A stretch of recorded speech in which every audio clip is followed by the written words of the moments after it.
ফ্যাক্টরির রাজা সিজন 3 অনেক শক্তিশালী, যে তাকে প্রমাণ করার জন্য তাদের সামনে গিয়ে ফাইট করার জন্য দাঁড়িয়ে বলে, কিরে তোরা কি রেডি?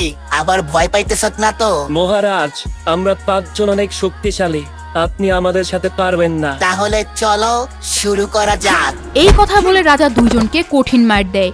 বাকি যারা এসেছিল তাদেরকেও কঠিন মার মারে। এক পর্যায়ে রাজা জিতে যায়। দেখো ফ্যাক্টরির বাসিন্দারা, দেখো আমি সবচেয়ে বেশি শক্তিশালী। মহারাজ জিন্দাবাদ, ফ্যাক্টরি মহারাজ সিজন 3 জিন্দাবাদ। এখন যাকে দেখছেন তার নাম সাদিয়া, এবং সে তার হাজবেন্ডের মৃত্যুর প্রতিশোধ নেওয়ার জন্য রাজার কাছে এসেছে। আর যে তার হাজবেন্ডকে মেরেছে তার নাম রাকিব, এবং তাকেও সাথে নিয়ে পিকের মহারাজ সাকুরার সামনে এসেছে। মহারাজ, আমার উপর অনেক অন্যায় হয়েছে। এই রাকিব আমার গড় ছিনিয়ে নিতে চায়। না মহারাজ, এই মহিলা মিথ্যা বলতেছে। আসল কথা হচ্ছে ও আমাকে ফাঁসাইতে চাইতেছে।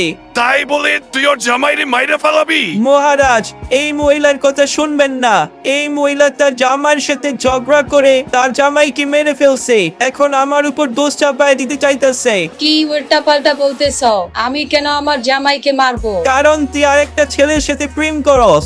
এই মহিলার ক্লোকটা আর একটা ছেলের সাথে সম্পর্ক। এই কথা যখন তার জামাই জানতে পারে তখন সে তার জামাইকে মেরে ফেলে। আমার এমনটা মনে হইতেছে রাকিব তুই ওর জামাইরে মারছ।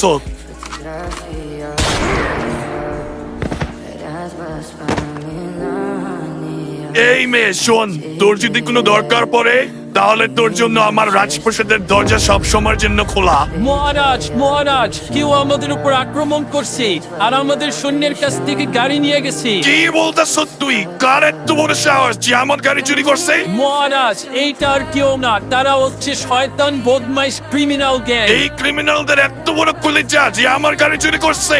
অনেক হয়েছে, ওদের এবার একটা জবাব দিতে হবে। ওদের উপর আক্রমণ করো, আমাদের সৈন্য পাঠাও, সবাই একদম তছনছ করে দিবা। না মহারাজ, ওরা অনেক শক্তিশালী, ওদের সাথে আজ পর্যন্ত কেউই পারে নাই। আমাদের কাছে আগে 5টা গাড়ি ছিল, এখন একটা গাড়ি না থাকলে কিছুই হবে না মহারাজ। তাহলে কি করব? রাজ্যের মানুষ আমাদেরকে নিয়ে হাসাহাসি করবে, আমার মান সম্মান শেষ হয়ে যাবে। রাজ্যের মানুষ মনে করবে আমি ওদেরকে ভয় পাইছি। না মহারাজ, আমরা তো আক্রমণ করব, কিন্তু এখন না। এর আগে আমরা আরো সৈন্য নিয়ে আরো শক্তিশালী হয়ে তারপর আক্রমণ করব। আচ্ছা ঠিক আছে, এখন তুই বল এটা কেমনে হইলো? আমার এত শখের গাড়ি কিভাবে চুরি হইছে? মহারাজ, আজকে আমাদের একটা গাড়ি অন্য শহর থেকে আসার কথা ছিল, তাই আমরা বিমা শক্তির উপর দিয়ে যাইতে নিছিলাম। ঠিক ওই সময় আমাদের সামনে ক্রিমিনাল গ্যাং পড়ে যায়। আমাদের কিছু বুঝে ওঠার আগে তারা আমাদের উপর আক্রমণ করে ফেলে, এবং তারা সংখ্যায় আমাদের চেয়ে অনেক বেশি ছিল।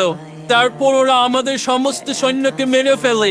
আমাকে শুধু রেখে দেয় যেন এই খবরটা আমি আপনাদেরকে দিতে পারি। তো গাইস, নেক্সট পার্ট দেখার জন্য অবশ্যই এটা ফলো করে রাখবেন। আর যদি ভিডিওটা ভালো লাগে তাহলে অবশ্যই একটা কপি লিংক এন্ড একটা রিপোস্ট করে দিবেন।